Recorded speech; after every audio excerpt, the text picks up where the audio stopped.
Manchester United 1, Chelsea 3. A shocking exit at the semi-final stage of the FA Cup, Xander.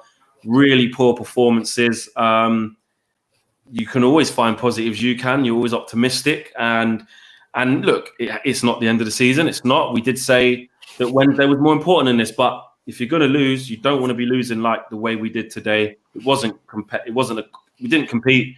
And it was a walk in the park for Chelsea, and they earned the right to beat us and batter us, really. Gutted, mate. As much as I would love to say that I only care about the top four and the FA Cup isn't that important to me at this moment in time, it really was. And I just think, mate, to go out like that, it wasn't even competitive, as you say, to be honest. Not one player on the pitch was better than theirs. Not one player on the pitch had a good game. All of our usual good players, even Bruno was poor today. David De Gea, for me, I'm not one to make definite statements, but I am one to make definite statements for me when the consistency is there. So the consistency of him making mistakes is there. And so for me, my definite statement is we need to look elsewhere from David De Gea. Now, David De Gea might be a great shot stopper, even though his mistakes have been, including him making bad mistakes in stopping shots. But regardless of that, playing the ball, like, he's not going to fit into Ole's system for me. Ole Gunnar Solskjaer wants to have a goalkeeper like Manchester City, like Liverpool do, where they can give it into him and he can play it in tight circumstances. And David De Gea isn't that for me. His saving grace is that he's a great shot stopper, as I said. But when he's making mistakes like he is today, like he did against Watford, like he did against Everton, like he did against Barcelona last season, like he's done on so many occasions now, you have to make a decision. That's not me saying go and get Dean Henderson and stick him in net. Although that what is the decision then? If you're saying that he's not, my decision is, yes, you probably would look at Dean Henderson because that is the natural conclusion. But to say that he's better goalkeeper than David De Gea straight away isn't what I'm saying. What I am saying is we need to start looking away from David De Gea. People very much better knowledge of football than me can make the decision on who they want to get in. I probably would lean towards Dean Henderson, right? But regardless, we've got to move away from David De Gea now because Gary Neville said it. How quickly? We're nearly at the summer. He's made a lot of mistakes this season. Hasn't looked like he recovered. We've got a potential England number one on our hands with who Solskjaer said himself is going to be England number one and Man United number one in the future. How soon? I know you're saying, look, we need to start looking away from De Gea, but is that going to cost us another season with him making mistakes? How soon would you implement change between the sticks? This summer. To be honest, by the way, I'm a bit subdued. I don't know if you could tell. I'm a bit subdued. I'm not at my usual banter. It was an awful performance. I can see why. Yeah, and so, I think this summer, to be honest, and that sounds harsh, and this could come back and bite me, but I think, as I said, that he's made so many mistakes that have cost us on so many occasions, not only over the last 6 months. I'm not going over the last 6 months or 2 months or this season. I'm going to last season as well. Since the 2018 World Cup, he's not been at it. So I'm not making a rash decision. I think, this summer move away from David De Gea. But moving on from that, Ole deserves criticism. He does deserve criticism.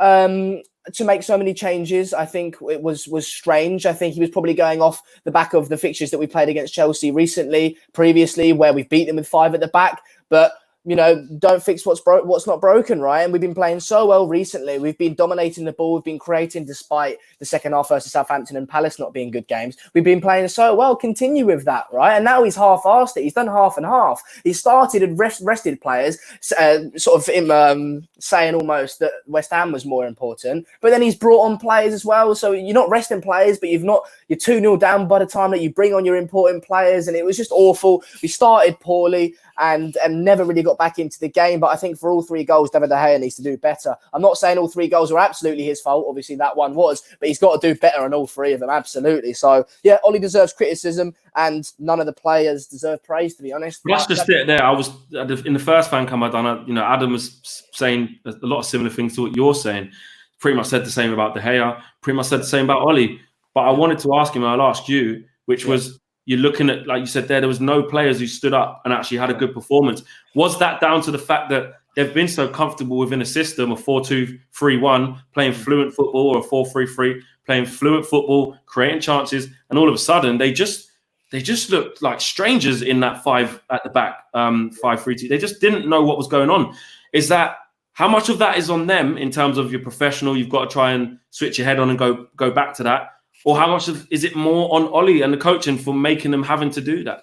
It's always both, mate. It's never as black and white as one or the other. It's always both. It's Ole Gunnar Solskjaer's made one Just too watch many. your microphone. It's rubbing on your. Oh, sorry. Yeah, Ole Gunnar Solskjaer's made one too many changes, I feel. Hang on.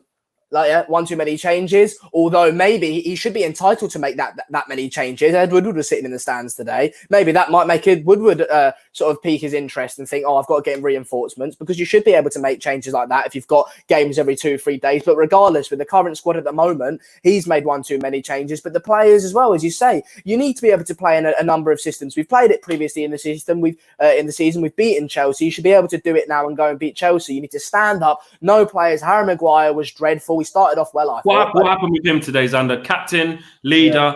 Yeah. Look, I'm only saying it because you just brought him up. There was a whole host of other bad performances, but we can only talk about so many in an 8-minute fan cam. But his noticeably was quite bad today.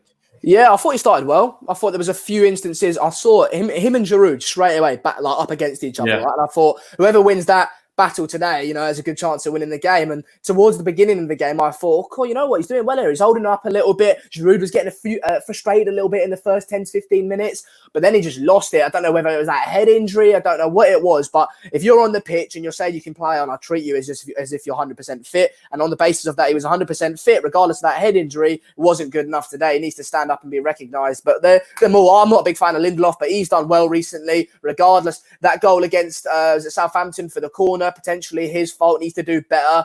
Today needs to do better.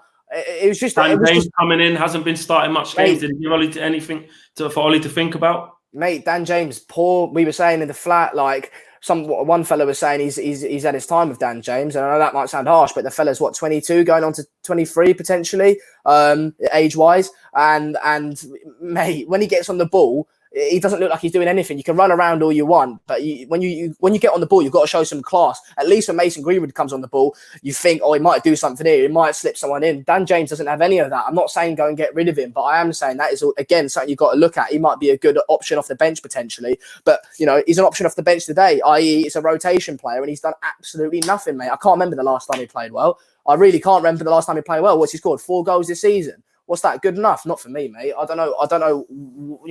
I'm not saying go and get rid of him, but that's not good enough. So, yeah, no one was good today. No one was good. Finish off, Sander. Can we dust ourselves down for the big one on Wednesday? Because, look, in the context of our season, I think it is important to remember, unlike other teams who are playing in that semi-final or the semi-finals across this weekend, that was not a season definer. It was a bonus. It was a bonus. I'm not going to act like we don't care that we've lost. We always care that we lose to Man United, but it wasn't a season definer. Wednesday is a season definer against West Ham. Leicester have been beaten heavily today. We've got the same goal difference as them.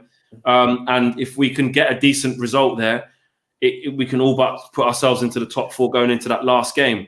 Yeah. Can we dust ourselves down from what we saw today? Of course we can. We're Manchester United. Don't get my fan cam here, my reaction to this and the criticism I've given the players not going to Solskjaer. Don't take that as a me saying everything's gone tits up like a lot of fans do. It's not black and white. It never is. It's grey. We were poor today. Of course we can dust ourselves down, beat West Ham. It's not going to be easy. Of course it's not. But you can go and beat them. That's what Manchester United do. We need a reaction, right? That's all it is. You lose a game. It's all about how you come back from it. I don't mind people losing games. Of course, Ole Gunnar Solskjaer's in his first full year in his Manchester United position. You can lose games all you want, mate. But it's how you come back from them. It's how you show the fight, the strength, the leadership, the passion to come back, play for Man United and go get a result on West Ham, get the top 4 done, go into the Europa League, happy days and enjoying it and go win a European Cup. Listen, we can still finish on a good season, get top 4, do something in the Europa League. That's a good season for Ole Gunnar Solskjaer's first season. It's more than Jose Mourinho did, and we thought it was a good season because he got 6th in Europa League. So it can still turn out to be a success. No, by no means is this season over, game over, we're all going to cry and Manchester United's done for. But again, as I said, it's how we react. Go on Wednesday, go and beat West Ham and solidify a position in the top 4. Absolutely, man. I echo those words. Listen, I will hopefully see you on Wednesday night after getting 3 points. Appreciate your flex. Speak to you soon, bud. Last one. Take care, bro. Cheers, guys.